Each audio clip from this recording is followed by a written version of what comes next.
Olá, queridos amigos do blog do Espiritismo, estamos aqui retornando a vocês hoje para trazer um tema sugerido pela nossa amiga do blog, Fernanda Linhares, que pediu que tratássemos do tema Melindre segundo a ótica espírita.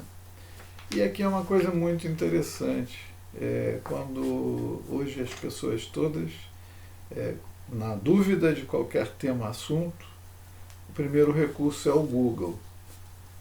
Mas nós, quando se trata de palavras, do seu verdadeiro significado, acho que temos fontes no Brasil extremamente importantes, né? Os dicionários, tanto o Aurélio quanto o Ais.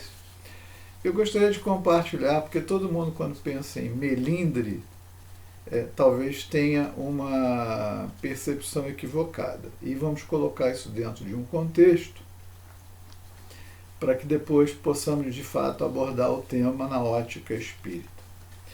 Segundo o dicionário Aurélio, melindre significa delicadeza no trato, amabilidade, escrúpulo, recato, pudor.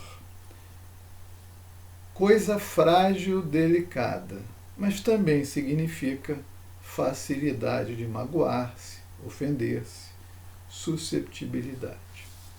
Quando demos uma olhada no dicionário Wise, aí tem uma riqueza ainda maior.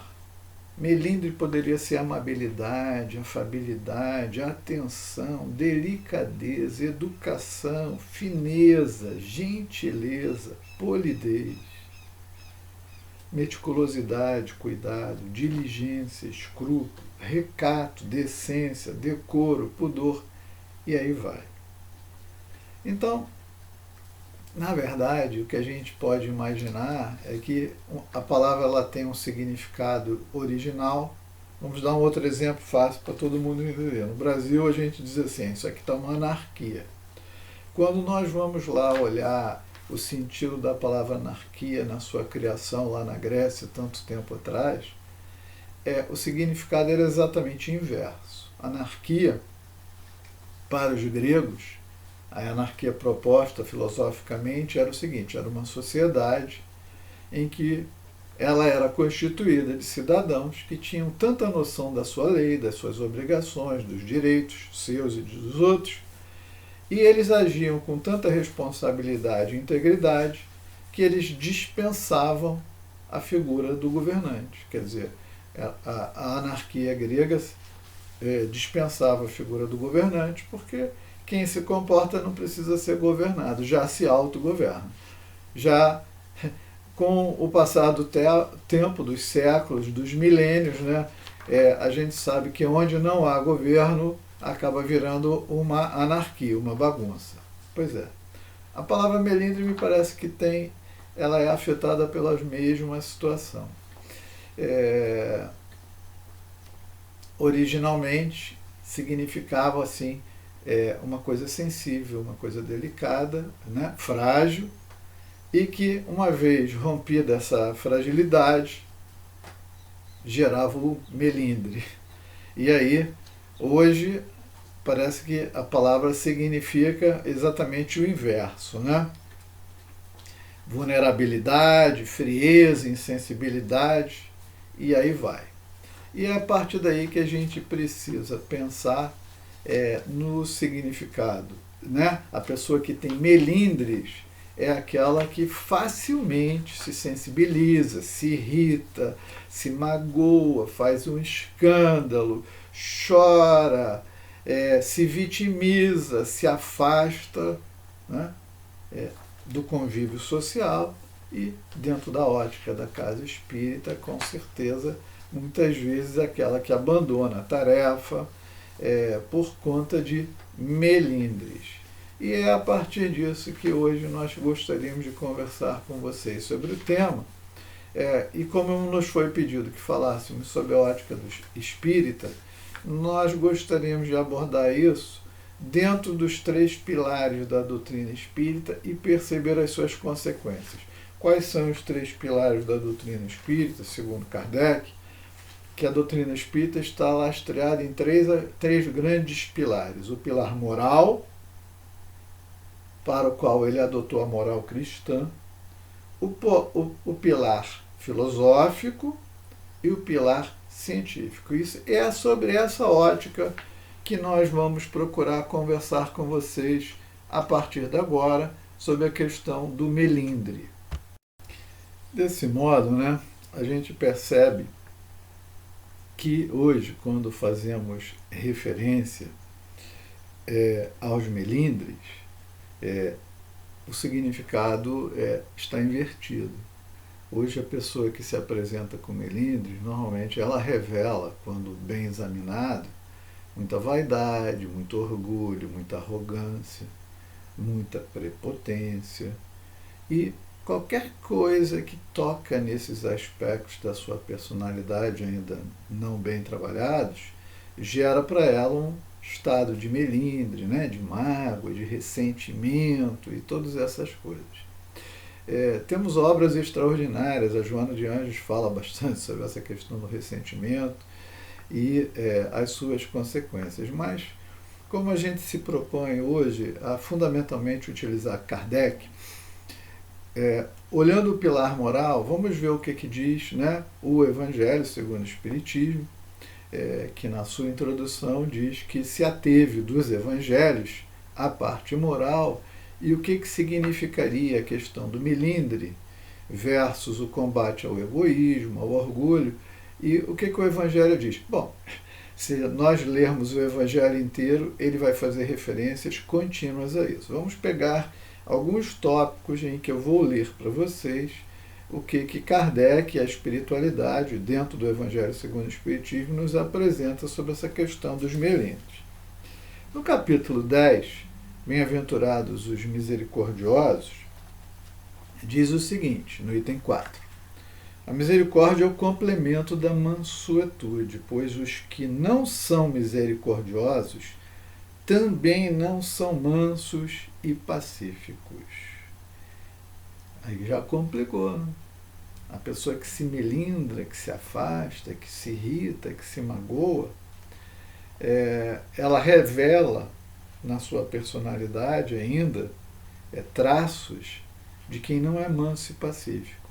Isso já começa a entrar também nos aspectos filosóficos da doutrina, dizendo o seguinte, né? É bom lembrar, Jesus disse que os mansos e pacíficos herdarão a terra, o que significa que a população do planeta para o mundo de regeneração será majoritariamente constituída daqueles que são mansos e pacíficos. Depois nós voltaremos a isso quando fizermos referência à parte filosófica, mas aí já começa uma dica, não é? O ódio e o rancor, mágoa, melindre, ressentimento, denotam uma alma sem elevação e sem grandeza. O esquecimento das ofensas é próprio das almas elevadas que pairam acima do mal que lhe quiseram fazer. Infeliz daquele que diz, eu jamais perdoarei. Olha que interessante. Aquele que está melindrado, eu não perdoo, aqui eu não fico, com ele eu não trabalho, com ela eu não quero mais.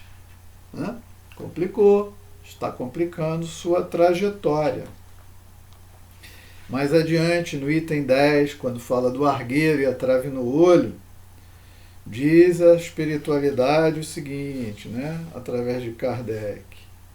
É o orgulho, incontestavelmente, o que leva o homem a disfarçar os seus próprios defeitos, tanto morais como físicos.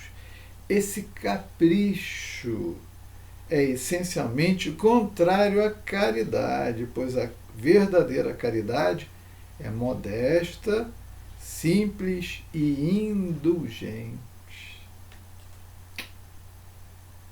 Não é? A caridade orgulhosa é um contrassenso, pois esses dois sentimentos se neutralizam mutuamente. Se o orgulho é a fonte de muitos vícios, é também a negação de muitas virtudes. Encontramo-lo no fundo e como móvel de quase todas as ações. Foi por isso que Jesus se empenhou em combatê-lo como principal obstáculo ao progresso. Aquele que estiver sem pecado, atire-lhe a primeira pedra, disse Jesus. Esta máxima faz da indulgência um dever, pois não há quem dela não necessite para si mesmo. Antes de reprovar uma falta de alguém, consideremos se a mesma reprovação não pode nos ser aplicada. E, quando fala-se da indulgência, né?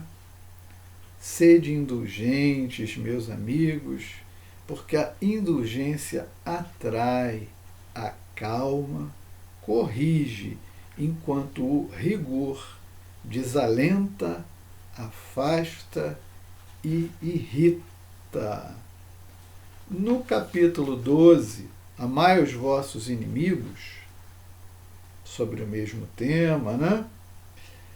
Os preconceitos do mundo, aquelas verdades pessoais, aquelas pessoas intransigentes que têm até muitos dentro da nossa doutrina, purismos doutrinários. É bom seguir Kardec, claro. A base de Kardec é a base sólida, não tem discussão. Mas tem gente que usa desses rigores para maltratar seus companheiros de jornada, seus amigos, seus colaboradores, seus companheiros de trabalho. Os preconceitos do mundo a respeito daquilo que se convencionou chamar ponto de honra, e aqui eu falo do purismo doutrinário, que agride, ofende, machuca, precisa ser pensado. Purismo na essência, no conteúdo, não no comportamento agressivo, rude, bruto. Os preconceitos do mundo a respeito daquilo que se convencionou chamar ponto de honra dão essa susceptibilidade sombria, nascida do orgulho e do exagerado personalismo que leva o homem, geralmente, a retribuir injúria por injúria, golpe por golpe, o que parece muito justo para aqueles cujo senso moral não se eleva acima das paixões terrenas. E, para fechar essa questão moral, né, dar um sentido a ela, vamos ainda no Evangelho, né, no capítulo 15, Fora da Caridade não há salvação, que podíamos lê-lo inteiro, mas vamos só dizer o seguinte, né? Se Jesus coloca a caridade na primeira linha entre as virtudes, é porque ela encerra implicitamente todas as outras. A humildade, a mansidão, a benevolência, a justiça, etc. E porque é ela a negação absoluta do orgulho e do egoísmo. Então, segundo o nosso querido Evangelho segundo o Espiritismo, em toda a sua sabedoria que Kardec traz para nós através dele, o melindre moralmente é uma atitude equivocada, não é? Porque falta com a caridade, falta com a indulgência, falta com a benevolência. O que Jesus, no Livro dos Espíritos, quando Kardec pergunta aos espíritos superiores, o que é caridade para Jesus? O grande lema da doutrina espírita, o nosso estandarte maior. Fora da caridade não há salvação. E aí Kardec pergunta aos espíritos superiores, o que é caridade para Jesus? E a resposta vem, benevolência para com todos, indulgência para com as imperfeições alheias e perdão das ofensas. Então aquele que se melindra, se afasta, usa de pretextos, porque no fundo é vaidade, é orgulho, é arrogância, é prepotência, é egoísmo, é aquela opinião que não foi satisfeita. Por quê? Às vezes os outros têm uma visão melhor, maior. A gente precisa se adaptar. Obviamente, nós precisamos trabalhar, nos dedicar dentro das instituições espíritas, dentro daqueles grupos com os quais temos afinidades de pensamento, de sentimentos, de emoções. Vamos tratar disso em outra parte, essa questão da homogeneidade de sentimentos e emoções. Mas, no que diz respeito ao aspecto moral, aquele que se melindra o tempo todo, falta com a base da doutrina espírita, que é a caridade. Portanto, excesso de suscetibilidade, melindre, é um contrassenso dentro das organizações espíritas, dentro daquele que quer praticar o espiritismo, dentro da sua pureza de coração, dentro da sua pureza moral. Vamos só interromper e rapidamente voltamos para falar da parte filosófica. Como dissemos quando começamos a tratar da questão moral, no capítulo 10, Bem-aventurados os misericordiosos, filosoficamente, a doutrina espírita adota o princípio, da reencarnação, da lei de causa e efeito, e mostra que o ser humano é um ser imortal, que carrega uma bagagem de virtudes e também ainda de pontos a serem desenvolvidos, que ficam todos eles devidamente consignados no nosso perispírito, lá nas estruturas perispirituais, cada uma no seu departamento. As virtudes, o desenvolvimento do saber, da inteligência, estão lá nas estruturas superiores, agregam ao espírito, ao eu. E as nossas partes inferiores alimentam ainda o ego, que vem do egoísmo.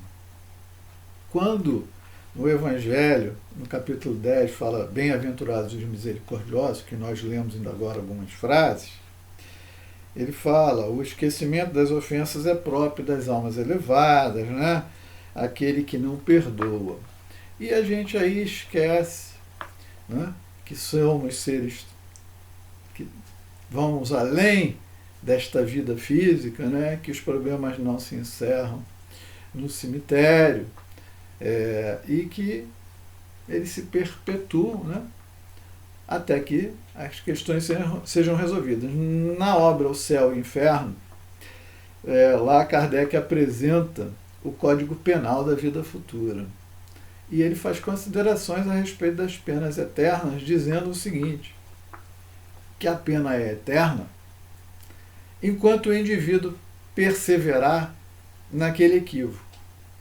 Então, aquele que se melindra, que se magoa, que faz esse registro e o mantém dentro das suas estruturas espirituais, isso é uma situação que pode perseverar e perdurar por encarnações.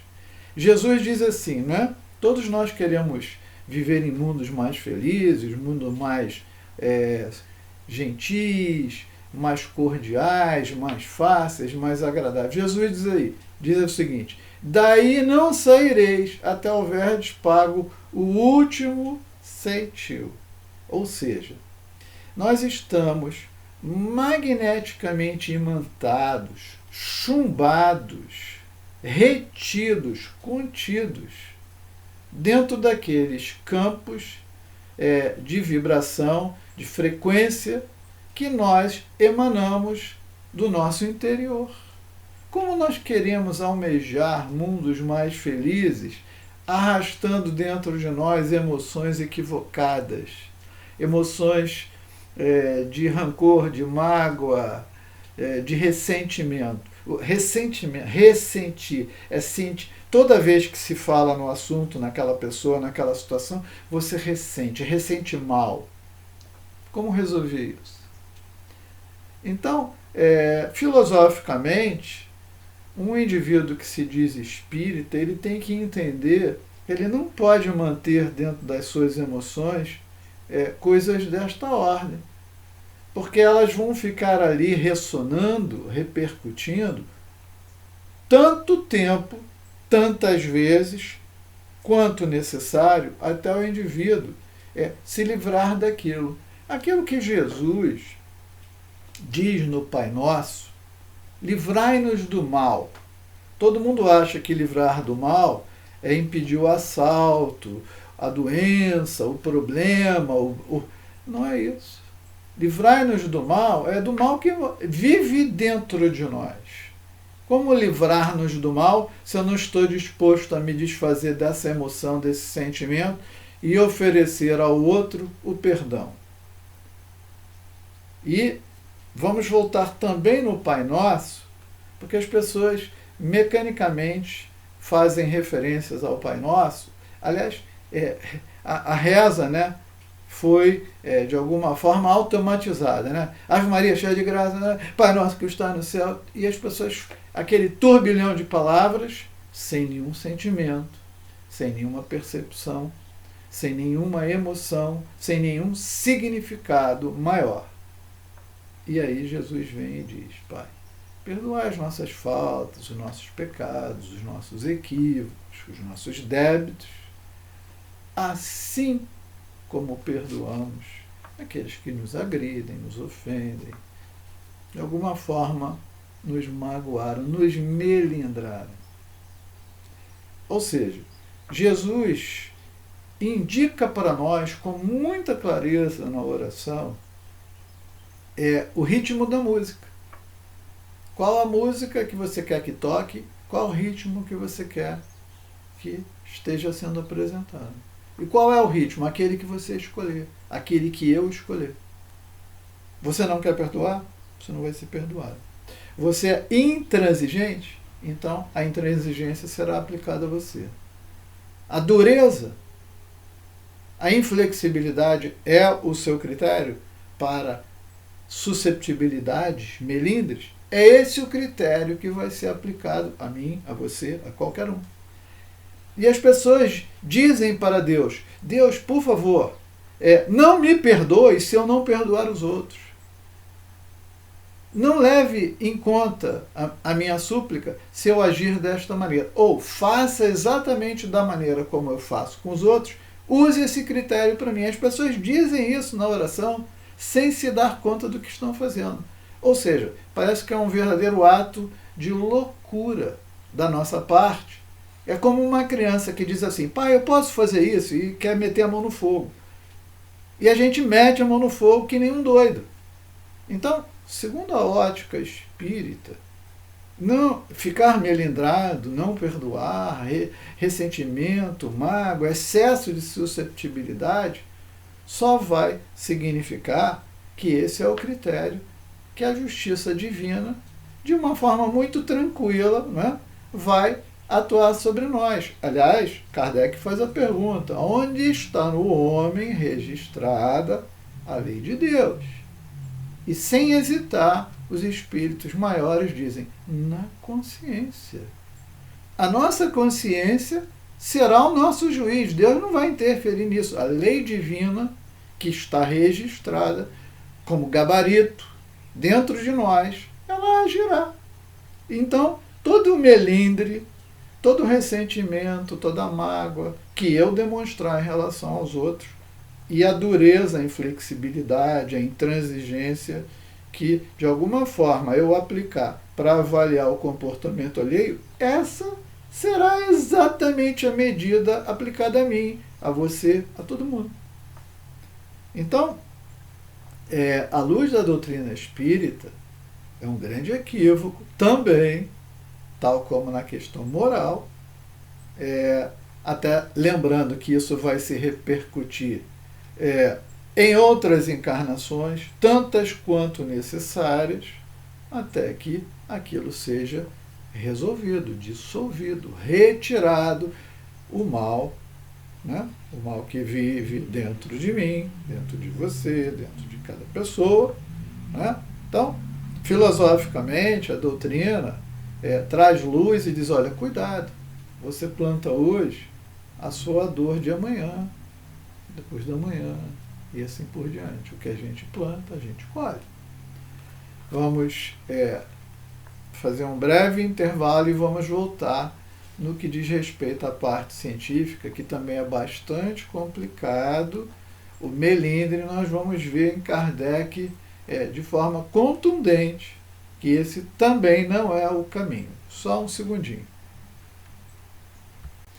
Então, amigos, retornando, vamos recorrer ao nosso querido codificador Allan Kardec. No Livro dos Médiuns, uma parte bastante negligenciada dentro dos estudos e dos médiuns, daqueles que se dedicam à doutrina espírita, que é a parte final do Livro dos Médiuns. As pessoas leem muito sobre mediunidade, tipos de mediunidade, mas esquecem as questões técnicas e também filosóficas colocadas por Kardec, que permeiam também no campo moral. Então vamos começar lá no final do Livro dos Médiuns para entender a questão técnica do melindre e do que ele atua. Eu vou, antes de entrar em Kardec, eu vou pegar 2 parágrafos apenas de uma obra extraordinária fora de Kardec, que é do professor Carlos Torres Pastoriano, grande espírita, muito conhecido no meio aí pelo Minutos de Sabedoria, aquele livrinho pequenininho no tamanho e imenso no conteúdo. Carlos Torres Pastoriano foi padre, esteve no Vaticano, acessou os arquivos do Vaticano, ali instruído, falando vários idiomas, teve acesso àqueles livros secretos, leu tanto que percebeu que não podia continuar sendo católico, porque descobriu tudo aquilo que Kardec e os espíritos diziam. E aí ele retorna para o Brasil, ele renuncia à sua vocação lá como padre, volta para o Brasil, se torna espírita e produz uma série de livros excepcionais, entre eles Técnica da Mediunidade. Produz um livro sobre o Evangelho, a Sabedoria do Evangelho, 8 volumes que integram 1.200 páginas aproximadamente. Pouco conhecido esses livros, essas obras da doutrina espírita, do Pastorino, e porque a família, infelizmente, católica, não o perdoou pelo fato de deixar de ser padre e não permitiu a reedição dos livros. Mas vamos pegar Pastorino para iniciar e depois vamos completar com Kardec. Pastorino diz o seguinte: o amor eleva a frequência vibratória do pensamento. Tudo que seja contrário a ele rebaixa. Raiva, ressentimento, mágoa, tristeza, indiferença, egoísmo, vaidade, enfim, qualquer coisa que exprima. Olha só, pessoal, anota bem.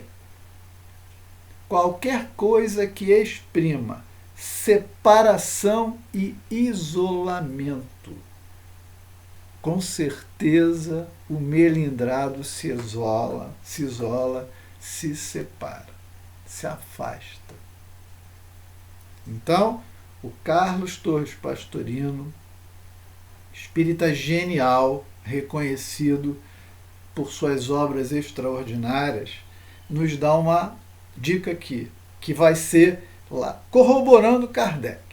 Depois ele diz assim, mais adiante, na mesma obra Técnicas da Mediunidade: a elevação da frequência intermediária de cada indivíduo equivale ao combate sistemático a tudo que reduza as vibrações, como, de novo, vaidade, orgulho, pretensão, mágoa, ressentimento, ciúmes, crítica, etc.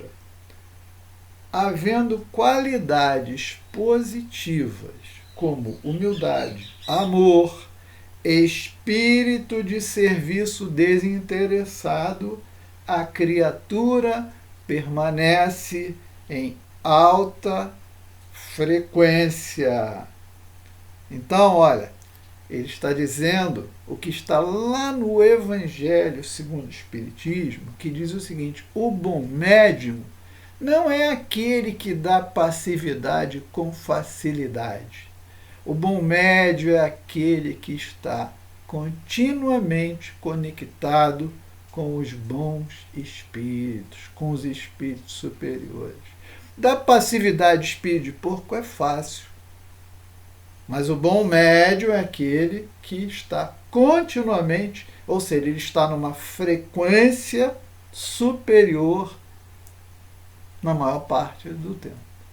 Ele desce para atender os espíritos infelizes, mas ele está sempre numa frequência. Orai e vigiai.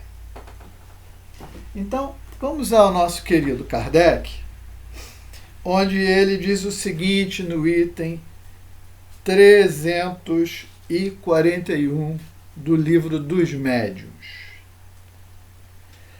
A influência do meio decorre da natureza dos espíritos e da maneira por que agem sobre os seres vivos.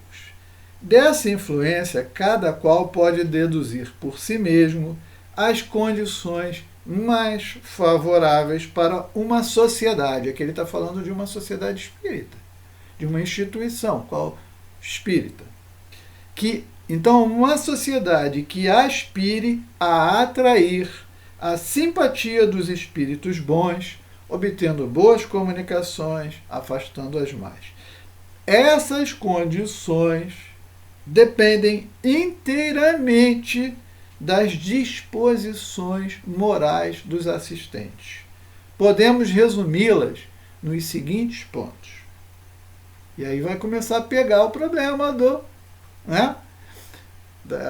da susceptibilidade, do melindre, grupinhos, correntes de pensamento conflitantes. Aquela turminha pensa de um jeito, a outra do outro, um fala mal do outro, etc. Vamos ver como é que funciona isso aqui?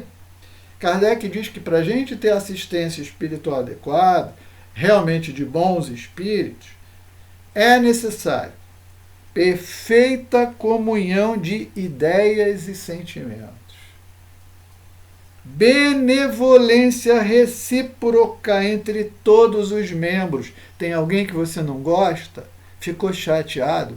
Senta na frente dele, olha nos olhos dele e resolve o problema amorosa, respeitosamente. Renúncia de todo sentimento contrário à verdadeira caridade cristã. Vamos pensar sobre isso? Desejo uníssono de se instruir e de melhorar pelo ensinamento dos espíritos bons e aproveitamento dos seus conselhos. Exclusão de tudo que nas comunicações solicitadas aos espíritos só tenha por objetivo a curiosidade. Bom, aí ele vai falando. Concentração e silêncio respeitoso, e aí vai. Ele dá uma série de ensinamentos. No item 331, um pouquinho para trás, uma reunião é um ser coletivo, cujas qualidades e propriedades são a soma de todos os seus membros, formando uma espécie de feixe. Então Kardec aqui está advertindo o seguinte: o conjunto dos pensamentos forma a egrégora, a reunião. Se está lá um sujeito sentado, que tudo que o outro está falando lá na frente, ele está aqui mentalmente discordando, atacando, ele está criando brechas, está criando problemas na ambiência, porque ficou aborrecido, chateado, magoado, melindrado. Complicou. Toda reunião espírita deve, pois, procurar a maior homogeneidade possível. Essa é a recomendação do nosso codificador. Falamos bem entendido, das que desejam chegar a resultados sérios e verdadeiramente úteis. Então, se você tem um grupo que realmente está se propondo a fazer alguma coisa boa, é preciso estar lá de coração. Diz assim, no item 334, lá no meio, a benevolência recíproca, reinando entre eles, afasta todo o constrangimento e retraimento originados da susceptibilidade, do orgulho que se irrita com a menor contradição, né? Qualquer coisa já melindrou, magoou, chateou. Querido, seu comportamento não é razoável dentro dos princípios colocados para a doutrina espírita pelo nosso querido Allan Kardec. Então, benevolência recíproca, né? Vamos lá. Ele diz o seguinte, ele chega inclusive a sugerir o seguinte, aqui, que se formem pequenos grupos. Porque os grandes grupos, às vezes, têm ideias discordantes, ideias contrárias, até contraditórias, adversas umas das outras. E aí a gente mina a ambiência da casa espírita. E Kardec diz o seguinte, os pequenos grupos não estão sujeitos a essas dificuldades. Está no item 335. A queda de uma grande sociedade pareceria um insucesso para a causa espírita, né? E ele diz assim, ora, 20 grupos de 15 a 20 pessoas obterão mais e farão mais para a divulgação do que uma assembleia de 300 a 400 pessoas, onde, por exemplo, exista uma grande discórdia no ambiente. Né? E aí ele dá um conselho. Ele dá um conselho a respeito, às vezes, das nossas divergências. No item 337 do Livro dos Médiuns, ele diz o seguinte, se uma reunião encaminhar-se mal, poderão perguntar, os homens sensatos e bem-intencionados não terão o direito de crítica e deverão deixar que o mal se efetue sem nada dizer, aprovando-o pelo silêncio? Quer dizer, às vezes você vê coisas que você discorda e acha que estão erradas. E às vezes estão erradas mesmo. Aí Kardec diz, não há dúvida que esse direito lhes assiste. Constitui-se mesmo num dever. Mas se a intenção for realmente boa, eles farão a sua advertência de maneira conveniente e benévola, abertamente e não com subterfúgios. Você vai lá e expressa a sua inconformidade, a sua não concordância, de uma maneira respeitosa, educada, no momento adequado, com a pessoa educada, falando diretamente para ela. E aí Kardec fecha a questão da seguinte forma. Se não forem ouvidos, quer dizer, você expressou a sua discordância, a sua não conformidade. E a instituição disse assim, olha, ou o dirigente, ou aquela pessoa diz assim, vai continuar sendo assim mesmo. Se você não está preparado para aceitar essa posição, se você discorda dela radicalmente, frontalmente, isso é uma coisa que você não tem como administrar, olha o que diz o nosso querido Kardec. Se não forem ouvidos, se retirarão, porque não se conceberia que quem não estivesse de segunda intenção se obstinasse a permanecer numa sociedade de cuja orientação discordasse. Está aí a fórmula e a solução. É isso que Kardec diz. Por quê? Porque a partir dali, o que nós vamos ser? Elementos desagregadores. Tudo que se falar, nós vamos mentalmente contestar. Ih, tudo errado, não concordo. Estamos só abrindo brecha para que os nossos amigos mais ainda infelizes atuem e minem o ambiente da instituição. Eu espero, com isso, ter abordado o tema melindre e mostrar que dentro da nossa estrutura, dentro da doutrina, é inconcebível a questão do melindre. Paz para todos, amor para todos, união para todos. Bom dia.